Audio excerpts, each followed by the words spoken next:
Stop all the clocks. Cut off the telephone. Prevent the dog from barking with a juicy bone. What do you think after hearing that? A person so deep in grief that they want the whole world to pause with them.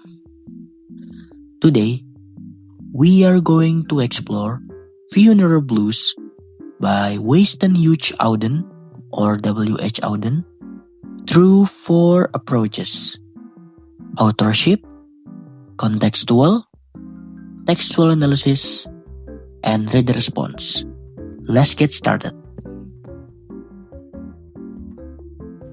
The first thing worth asking about any poem is who wrote it and what kind of life did they live? Because a writer experience always find their way into their work. That is what the authorship approach is about. Understanding the person behind the poem before we look at the poem itself. Winston Hugh Auden was born in England in 1907. He grew up in the shadow of the First World War, a conflict that killed hundreds of thousands of people and left an entire generation carrying grief they never fully recover from.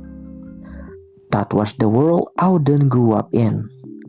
Loss was not an abstract idea for him. It was the atmosphere of his childhood. As he got older, the political situation in Europe got worse. By the 1930s, fascism was rising across the continent, and another war was starting to feel inevitable. Auden did not just observe this from a distance. He traveled to Spain in 1937 and witnessed the Civil War firsthand. He saw what political violence was actually look like on the ground, not just in newspaper headlines. This experience shaped him into a writer with a very specific set of concern. He was deeply interested in human limitation, the idea that there are things people simply cannot control, no matter how much they want to. Time passes whether we want it or not. People die, love ends, and Auden kept returning to those reality in his work because he had seen them up close. The childhood shaped by post-war grief, the first-hand experience of political violence, and the focus on human limitation is the foundation that Funeral Blues was built on. And once we know who he was, the next question becomes, what was the world like when he actually sat down and wrote this? That is where the contextual approach takes us. The contextual approach asks us to step outside the poem and look at the world surrounding it. Not the writer, but the world. What was actually happening in 1936 when this poem was first written? And what does that tell us about why this word exists? Britain in 1936 was a country still carrying enormous weight. The First World War had ended less than 20 years earlier, but its effect had not gone away. Nearly 700,000 British soldiers had died in that conflict.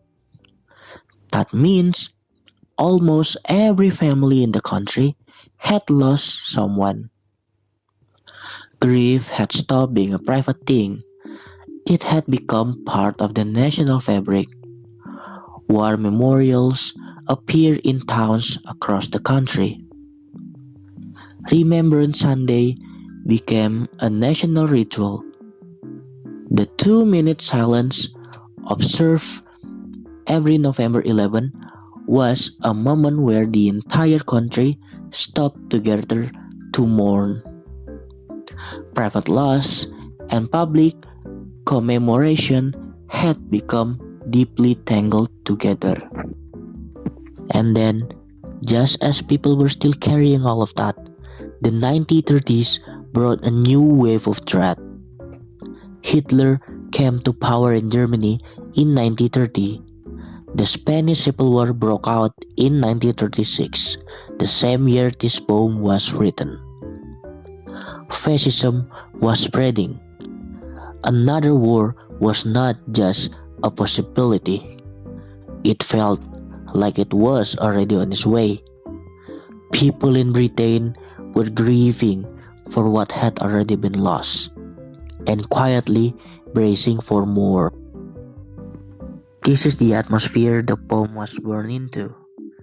And when you read it with that in mind, things that might seem like personal exaggeration start to make a different kind of sense. The opening line of the poem, "Stop all the clocks, cut off the telephone," make more sense when you think about what British people had already been through by 1936. An entire generation had buried people they loved during the First World War, and after the funerals, life just continued as normal. No national pause, no public acknowledgement for every family that lost someone. So when the speaker demands everything to stop, it reflects something that people at that time will have understood: grief that gets no recognition from the world around you. So the context does not just add background, it explains why this poem felt necessary. And now that we understand the where it came from, the next step is to look at how the poem itself was built, the specific ref choice that gave it its power. Now we go inside the poem. The focus here is entirely on the text, the specific literal device used and how they work together to create meaning. We will look at two things: symbolism and imagery. Starting with symbolism. A symbol is when something in the poem carry a meaning beyond its literal one. And Funeral Blues build its emotional argument through symbols that keep escalating, from small household objects to all the way to the entire cosmos. The poems open with "Stop all the clocks." The clocks represent time moving forward, and every second that passes takes the dead person further into the past. The demand to stop it is impossible, but that impossibility is the point. It shows how the continuation of time feels unbearable when you are grieving. Then, in the third stanza, "He was my north, my south, my east and west. A compass tells you where to go." By saying the dead person was every direction, the speaker means there is no path that does not pass through them. Losing this person is not just grief, it is the complete loss of identity and orientation. The speakers no longer knows who they are or where to go without them. And in the final stanza, the symbol reaches the larger scale. "The stars are not wanted now. Put out everyone.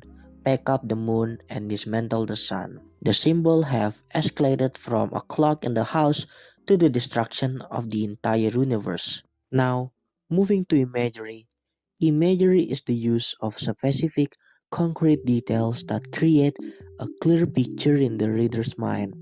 And in Funeral Blue, the imagery is what makes the grief feel physical and real, not just emotional. The first stanza is full of domestic imagery: clocks, telephones, dogs, pianos. So these are ordinary household things.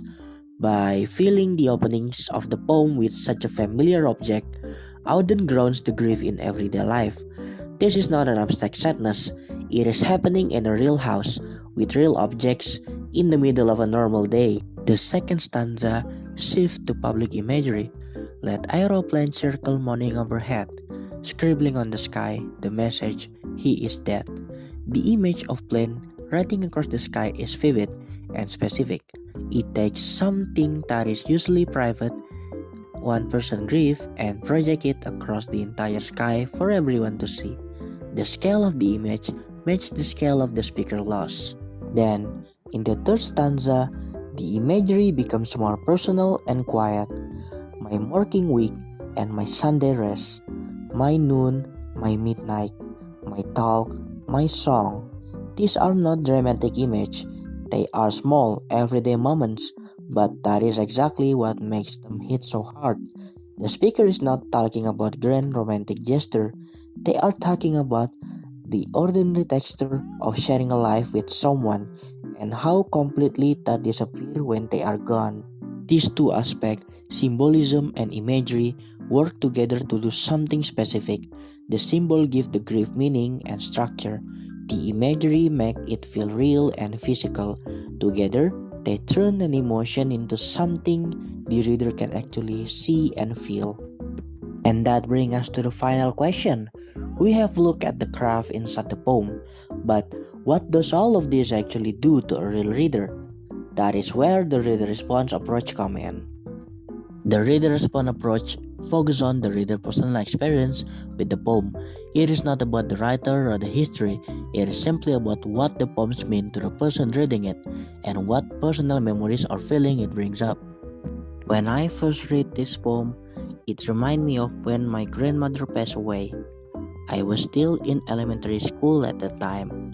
I did not fully understand that yet, but I could feel that something at home had changed. The house was quieter, family members were sad, and even though I still went to school and did normal things every day, things at home felt different.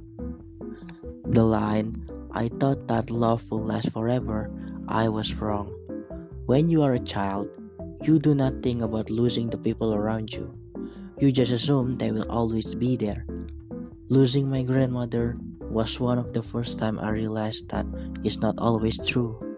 This line says that directly, without any complicated language, and that is why it stays with you. What this approach shows is that a poem written in 1936 can still connect with someone reading it today, because the experience of losing someone important is something most people go through at some point in their life.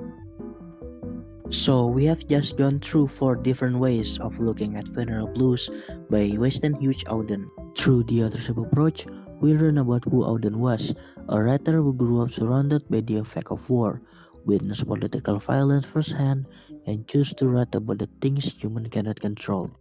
Through the contextual approach, we saw the world the poem was born into. Britain in 1936 was a country that had already lost hundreds of thousands of people in one war and could feel the another one coming. The grief in this poem is not just one person, it reflects what an entire generation was living through at that time. Through the textual analysis, we look at how Auden used symbolism and imagery to build the poem's emotional weight. The symbol escalated from a clock in a house all the way to the stars and the sun.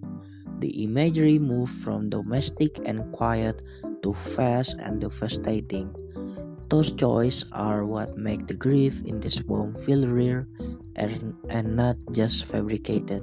And through the reader response approach, we saw that this poem can still connect with someone reading it today, not because the situation is the same, but because losing someone important is an experience most people will understand personally. So those were the 4 approaches, and each one of them gave us a different way to look at funeral blues and understand why it still works as a poem after almost 90 years. I think that's all from me. Thank you very much for watching. Assalamualaikum warahmatullahi wabarakatuh.